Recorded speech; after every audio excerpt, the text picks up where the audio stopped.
సంబంధించి సార్ మీకు ప్రతిపక్ష హోదా అంశానికి సంబంధించి పవన్ కళ్యాణ్ గారు ఒక కామెంట్ చేశారు. వైఎస్ఆర్ కాంగ్రెస్ పార్టీకి వచ్చినటువంటి ఓట్ల శాతాన్ని, సీట్ల శాతాన్ని బట్టి చూస్తే జర్మనీలో అయితేనే వస్తుంది, ఇక్కడ రాదు, ఇక్కడ 5 ఏళ్ళు రావడం కష్టం అని ఒక విమర్శ చేశారు సార్.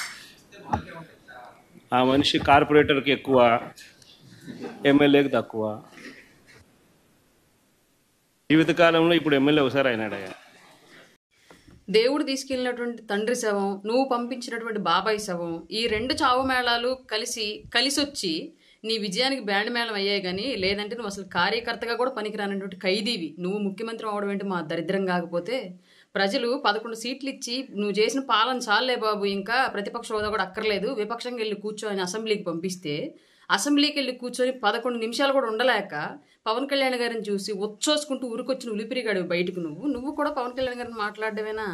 11 సంవత్సరాల పాటు అధికారం అంటే ఏంటో తెలియకపోయినప్పటికీ కూడా పోరాడి నీ ప్రభుత్వానికి తొడగొట్టి నిలబెట్టుకొని పార్టీని ఇవాళ రాష్ట్ర ప్రభుత్వం యొక్క గెలుపుతో పాటు కేంద్ర ప్రభుత్వంలో కూడా ప్రాతినిధ్యం వహించినటువంటి వ్యక్తి పవన్ కళ్యాణ్ గారు. అట్లాంటి వ్యక్తిని నువ్వు మాట్లాడడం, వైఎస్ఆర్ అనే పేరు నీ పేరుకు ముందు, నీ పార్టీ పేరుకు ముందు లేకపోతే పెంటకుప్ప మీద ఏగలేగదు నిన్ను చూసి. నువ్వు కూడా మాట్లాడటం ఏంటి బా చండాలంగా. ఇక రాజకీయాలకు పనికిరావు కానీ సర్దుకో సల్లగా కేసుల వారిని తేల్చుకొని ఆస్తుల సెటిల్మెంట్లు చూసుకో. ఇంకా చెల్లి తల్లి కూడా ఉమ్మెత్తేస్తున్నారు. ఇంక నీకు ఎందుకు? ఇంతకుముందు ఆంధ్రప్రదేశ్ రాజకీయాల్లో కేఏ పాల్ గారు ప్రెస్ మీట్ పెడితే జోక్ ఏముండిద్దని చెప్పి చూసేవాళ్ళు. ఇవాళ ఆయన చూడట్లా, ఆయన మరిపించి జోకర్ పోయి ట్రోలర్ నువ్వు అయ్యావు ఆంధ్రప్రదేశ్లో. నువ్వు ప్రెస్ మీట్ పెడితేనే మేమర్స్ వచ్చేస్తున్నారు ఏం మాట్లాడాడు అని చెప్పేసి. అట్లాంటి సిచ్యువేషన్ అయిపోయింది నీది. నువ్వు పెద్ద నాయకుడివి, కర్మగాలి. ఆంధ్రప్రదేశ్ దరిద్రం కొద్ది ఏదో ఒక్కసారి ముఖ్యమంత్రి అయినంత మాత్రం నువ్వు పెద్ద దేశకి నేతలాగా నువ్వు ఫీల్ అయిపోయి మాట్లాడడం మేమందరం ఎర్రపప్పలాగా వింటాం. మా కర్మ.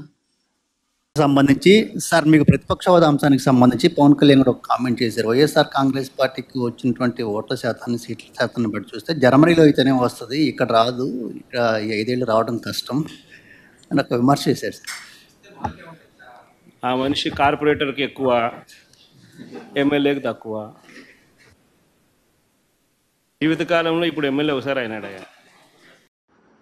రాష్ట్ర రాజకీయాల్లో ఈరోజు ఒక ట్రోలింగ్ మెటీరియల్ ఎవరైనా ఉన్నారా అంటే జగన్మోహన్ రెడ్డి గారు అనేది క్లియర్గా అర్థమవుతుంది.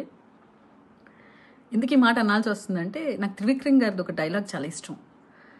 ఒక బూతు మాట మాట్లాడి ఆ పూటకి నవ్వించవచ్చు, కానీ కాసేపు ఎంత హేళనగా అయిపోతాడు వాడు. అదే ఒక మంచి మాట చెప్తే అర్థం కాకపోవచ్చు, కానీ ఇంటికి వెళ్ళే దారిలో అయినా అర్థమైన తర్వాత వాడు తిరిగి కాల్ చేసి అభినందిస్తాడు. సో కొంచెం లేట్ అయినా పర్లేదు మంచి మాటలు చెప్దామనే వర్షన్ పవన్ కళ్యాణ్ గారిది. ఇంతసేపు విధానపరంగా మాట్లాడాలి, రాజకీయాలు హెల్తీగా ఉండాలి, కన్స్ట్రక్టివ్గా క్రిటిసిజం ఉండాలి అని. కానీ జగన్మోహన్ రెడ్డి గారికి ఏంటంటే పవన్ కళ్యాణ్ గారు అంటే ఫస్ట్ నుంచి ఒక రకమైన వణుకండి. మీకు ఒక సైకిక్ డిజార్డర్ అయిపోయింది మీ మైండ్ సెట్లో. పవన్ కళ్యాణ్ గారిని ఫీడ్ చేసేసుకో ఉన్నారు. ఎలాగైనా పవన్ కళ్యాణ్ గారిని టార్గెట్ చేయాలి. గత 5 ఏళ్ళుగా మీరు చేసింది అదే. అసెంబ్లీ మెట్లు కూడా ఎక్కనివ్వను అన్నారు. తన్నుకుంటే వచ్చాడు అనుకోండి, అది వేరే విషయం. ఇప్పుడు పవన్ కళ్యాణ్ గారిని క్రిటిసైజ్ చేస్తూ మాట్లాడుతున్నారు. జగన్మోహన్ రెడ్డి గారు వై నాట్ 175 అన్న మీ మాటలు 11 సీట్లకి పరిమితమై అగత్పాతాలనికి తొక్కాడు పవన్ కళ్యాణ్ గారు. అలాగే సోనియా గాంధీ మీరు గడగడలాడించారని చెప్పిన స్టేట్మెంట్లు, పులివెందల పులి, ఇవన్నీ మాటలు కాల రాస్తూ ప్రజలు కనీసం నాకు ప్రతిపక్ష హోదా కల్పించండి అని అడుక్కునే స్థాయికి తీసుకొని వచ్చారు పవన్ కళ్యాణ్ గారు ఈరోజు మీ స్థితిని. సో మీకు ఆ బాధ ఉంటుంది, మిమ్మల్ని చూసి ఆ జాలు ఉంటుంది, కానీ మీ మీద సోషల్ ట్రోలింగ్ చూస్తుంటే నవ్వు వస్తుంది. అలా మాట్లాడలేక దయచేసి మీ మానసిక స్థితిని కరెక్ట్ చేసుకోండి. ప్రజలు ఈ తీర్పు ఎందుకు ఇచ్చారంటే గత 5 ఏళ్ళుగా వ్యక్తిగత విమర్శలకు పరిమితమైన జగన్మోహన్ రెడ్డి తీరు నచ్చక విధానపరంగా విమర్శ ఉండాలి, మీలాగా దిగజారి మాట్లాడే స్థితికి మీ క్యాడర్ని తీసుకొని వచ్చి 24 గంటలు పవన్ కళ్యాణ్ గారి పడి ఏడ్చి రాష్ట్ర అభివృద్ధిని పక్కన పెట్టారు. యువత జీవితాన్ని నాశనం చేశారు, రైతుల జీవితాన్ని నాశనం చేశారు, అమరావతి రైతుల బ్రతుకులు నాశనం చేశారు. రాష్ట్రం అభివృద్ధి దిశగా కాకుండా అంధకార దిశగా వెళ్ళే దిశగా చేశారు. సో జగన్మోహన్ రెడ్డి గారు ఆలోచించాల్సి అంటే మీ మానసిక స్థితి చూసి జాలిపడుతూ ఒక జనసేన పార్టీ వీర మహిళగా దయచేసి గతంలో పార్ట్ టైం పొలిటీషియన్గా ఇప్పుడు పార్ట్ టైం ఎమ్మెల్యేగా ఉన్న మీరు ప్రెస్ కాన్ఫరెన్స్కి వచ్చేటప్పుడు పవన్ కళ్యాణ్ గారి మీద భయం తగ్గించుకొని మీ మానసిక స్థితిని సరి చేసుకొని రావాలని విజ్ఞప్తి చేస్తున్నాం. Today's troll material Jaganmohan Reddy గారు. మీకు ఏదైనా అవార్డు ఉంటే అది ఇచ్చేయాలండి. ఎందుకంటే కోడికత్తికి, గొడ్డలిపోటుకి, అలాగే జైలుకి, బెయిలుకి ఇలా చాలా చాలా డిఫరెంట్ టైప్ ఆఫ్ ట్రోలింగ్స్ మీరే కోరి తెచ్చుకున్నారు. బికాస్ పవన్ కళ్యాణ్ గారితో రాసుకున్నారు.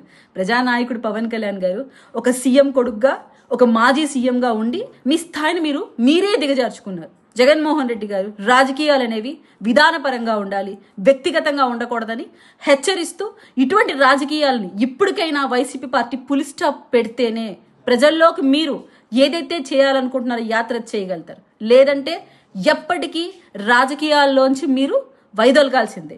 జై జనసేన, జై హింద్.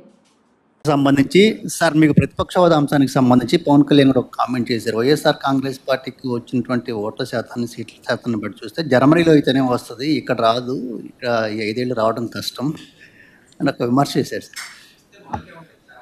ఆ మనిషి కార్పొరేటర్కి ఎక్కువ, ఎమ్మెల్యేకి తక్కువ. జీవితకాలంలో ఇప్పుడు ఎమ్మెల్యే ఒకసారి అయినాడయ్యా. అందరికీ నమస్కారం. నా పేరు సుజాత కాజా. పులివెందుల ఎమ్మెల్యే జగన్ రెడ్డి గారు ఉప ముఖ్యమంత్రి పవన్ కళ్యాణ్ గారి గురించి కార్పొరేటర్కి ఎక్కువ, ఎమ్మెల్యేకి తక్కువ, మొదటిసారి ఎమ్మెల్యే అయ్యాడు అని కించపరుస్తూ మాట్లాడుతున్నారు.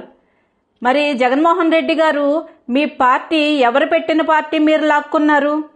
పార్టీకి పేరు ముందు మీ తండ్రి గారి పేరు, వెనక కాంగ్రెస్ పేరు లేనిదే మీ పార్టీకి మనుగడెక్కడిది? తండ్రి హయాంలో సంపాదించిన 1000 కోట్ల అవినీతి సొమ్ముతో మీరు ఈ రోజు పార్టీ నడిపిస్తున్నారు. కాంగ్రెస్ నుంచి అరువు తెచ్చుకున్న నాయకులతో నడిపిస్తున్నారు. 1000 కొద్దీ ప్రైవేటు సైన్యాన్ని తయారు చేసుకుని అడ్డం వచ్చిన వాళ్ళని బూతులు తిడుతూ నడిపిస్తున్నారు. మీ పదవీకాంక్ష కోసం, రాజకీయ మనుగడ కోసం తల్లిని చెల్లిని రోడ్ల మీద తిప్పించారు. తండ్రి చావుని అడ్డం పెట్టుకుని సంతకాల సేకరణకు దిగారు. అదే తండ్రి చావుని సానుభూతి డ్రామాతో ప్రజల దగ్గరికి వెళ్ళి ఒక్క ఛాన్స్ అని వాళ్ళు బతిమలాడారు. ఇవన్నీ సరిపోక కోడికత్తి డ్రామాలు, ఇంకెన్ని డ్రామాలు ఆడారు. ఇవన్నీ కాకుండా మీరు ఓన్గా ఏం చేశారు? మీరా పవన్ కళ్యాణ్ గారి గురించి మాట్లాడేది? ₹1 ఏ రోజన్నా దానం చేసిన చరిత్ర ఉందా తమరికి? మాట్లాడడం ఎంతసేపు? మేం కూడా అనగలం. తమరు కమెడియన్కి ఎక్కువ, ఖైదీకు తక్కువ అనొచ్చు, తప్పు కదా? అటువంటి మాటలు మేము మాట్లాడం. దయచేసి మాట్లాడేటప్పుడు నోరు అదుపులో పెట్టుకుని మాట్లాడండి. ప్రజల గురించి మాట్లాడండి, ప్రజల తరపున మాట్లాడండి. జై హింద్.